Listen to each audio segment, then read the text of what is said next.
a lot of coaches these days are really pushing this body rotation through the ball instead of a hand rotation. I'm not quite sure how it got into your swing, but we'll get it out. This is something that's always frustrated me when I look at my swing. You've got to learn how to be a pro, slightly laid off, so the Mm-hmm. club's not quite making it straight down the target line. Like, I don't know the difference between a release and a flip, really. Welcome back to Ben Utah Golf. We've got huge news this week. I have a swing coach, kind of. It's my pleasure to welcome in 8-time Golf Channel Amateur champion, my Uncle Brian, my new swing coach. He's down here on Zoom. I don't know if that's the title you wanted or desired, but here we are. This is my new swing coach. Welcome in, Uncle Brian. I've always loved the golf swing and what goes into it. So being kind of a lifelong learner and educator, I can't help myself. If I see something in your swing, I'm going to say it. And not sure how I got this, but for some reason, I have the ability to translate what I'm seeing into what you're feeling.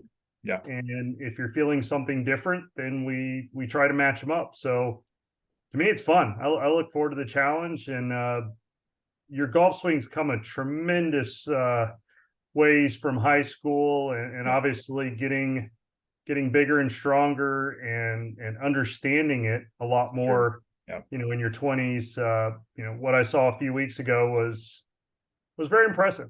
So I think you got a solid foundation, and let's see where we can take it. What was your first thought? Like when I texted you my swing, when you watched the video saying I'm going pro in a year, I'm just so curious to see like what went through your brain at that moment when I'm like, "Hey, Uncle Brian, I'm going pro and I need some help."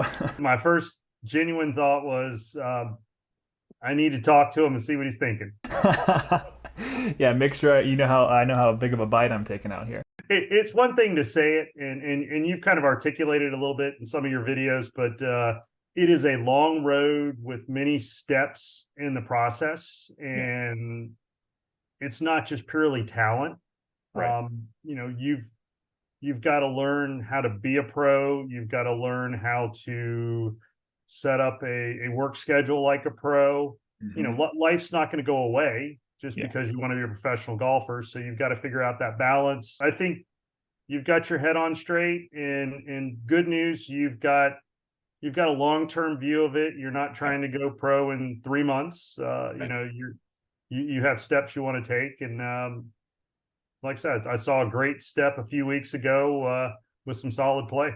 Absolutely. And that video came out today. We were recording it, so you've already seen the tournament probably 2 weeks ago at this point. I mean, the difficulty, and this is why I also wanted to do this on Zoom today, is he's in Florida. So Brian's in Florida. I'm in Colorado. So we're trying to make a golf connection and a swing feeling connection over Zoom as you guys are perceiving it right now. So again, I wanted you to be a part of this process just as we are. So this is how it happens on Zoom, on FaceTime, on the phone. He calls me on the range. I send him a video, and then we work on it from there. You know what? It's the best we've got for now. I'm going to see you again in a few months, and Yep. seeing you a few weeks ago and being able to spend a few days with you and kind of get that first what I'll say that first step forward. I'm seeing you start to translate those things into your Mm-hmm. swing when you send me videos, and you're also doing a really good job of understanding what I was trying to say and say, hey, I think I'm getting it here. What do you see? I imagine next time I see you, we'll be able to make a lot more progress. Let's just jump into this swing, and I'll throw it on screen for the viewers. But the last one I just sent you there with the vertical view, we're just gonna look at that and break down. I just want you to go through it and tell me what you see. I'll just let you take the reins here. Obviously, the first thing when I see your setup, I'm looking for, are you comfortable? And I mean Mm-hmm. that's the biggest part is you have to have a natural, comfortable stance.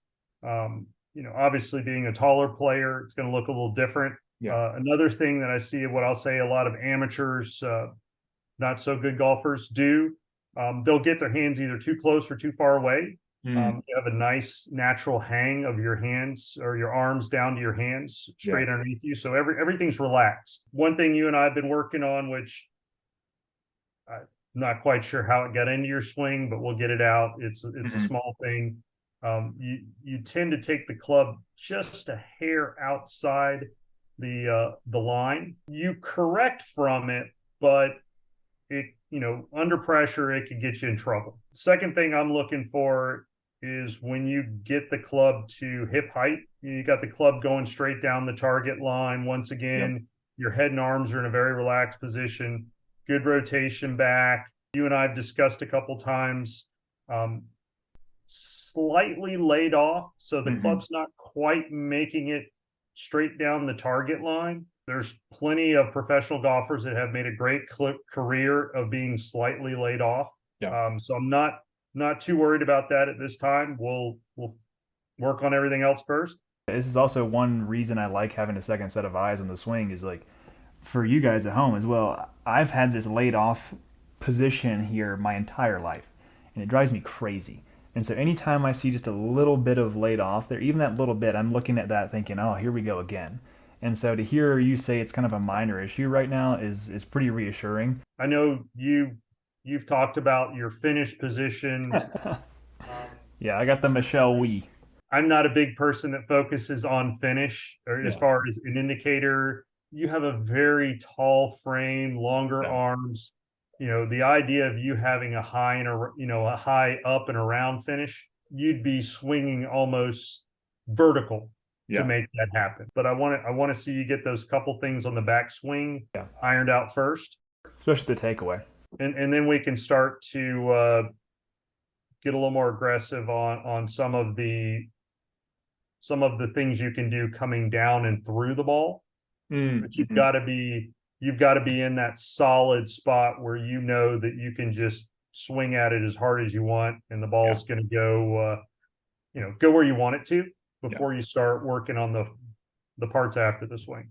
Like, I don't know the difference between a release and a flip, really, I guess, because it looks like my hands are flipping over hard after impact, but it also looks just like what I see Rory McIlroy doing. And I don't know what the difference is. To flip and save it, typically you will see the hips, the body turn in the hips slow down, like actually stop, and you flip the hands over. So what you have is hands that are out of timing with the hip motion. What you're doing here is basically you are turning the hands through as the hip in time with the hips. A lot of coaches these days are really pushing this body rotation through the ball instead of a hand rotation.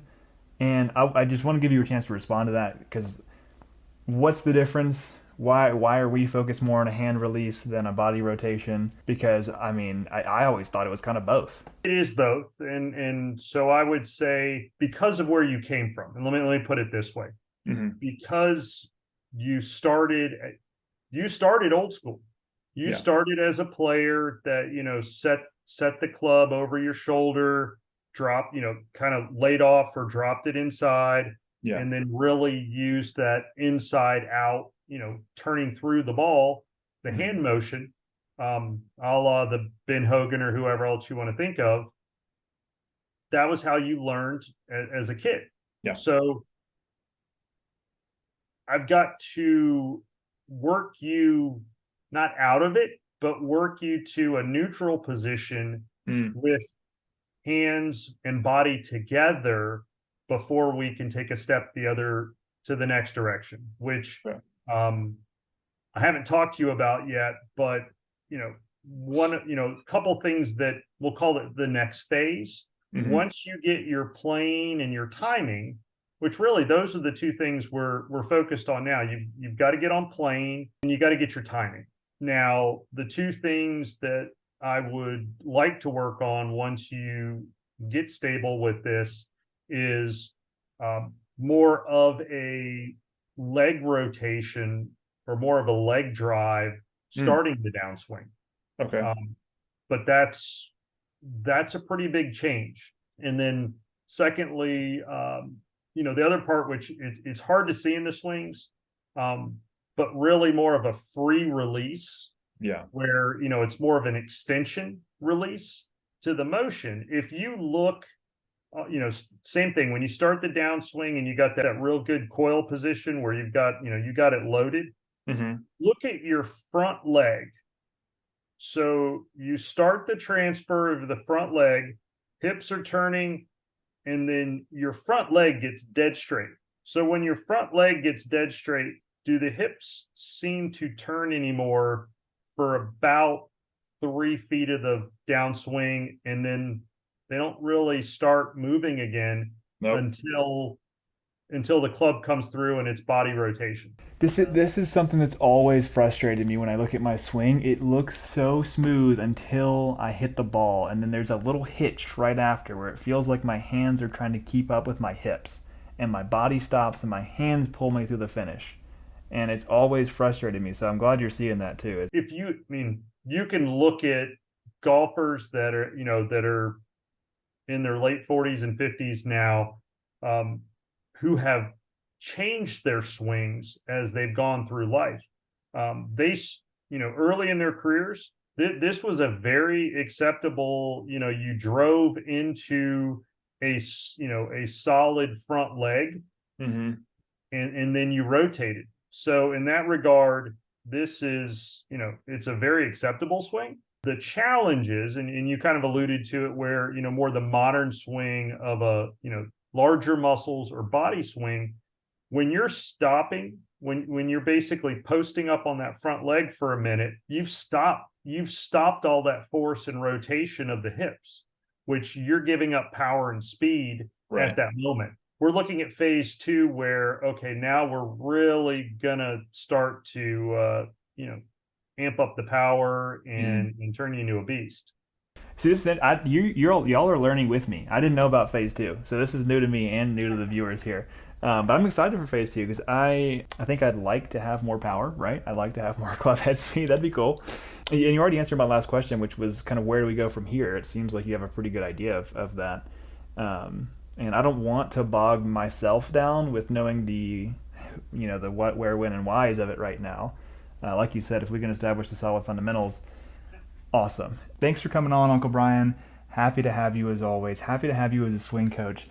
Whether or not that's your official title, I don't know how well it pays. I hear it doesn't pay very well right now, but hopefully we can change that.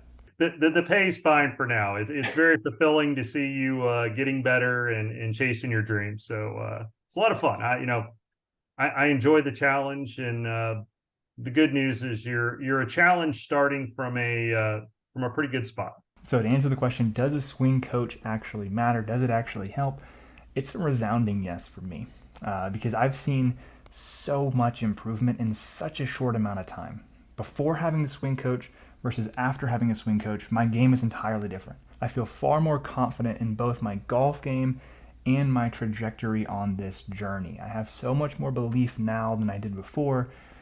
One, because I have a second set of eyes on this whole process, and I know someone else is helping and watching and improving with me. And two, because it feels like there's more of a goal. Feels like we're working towards something and I can see the results happening. Thanks again for liking, commenting, and subscribing and all that stuff.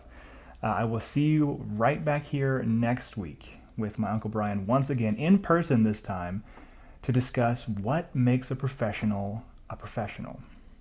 See you in the next one.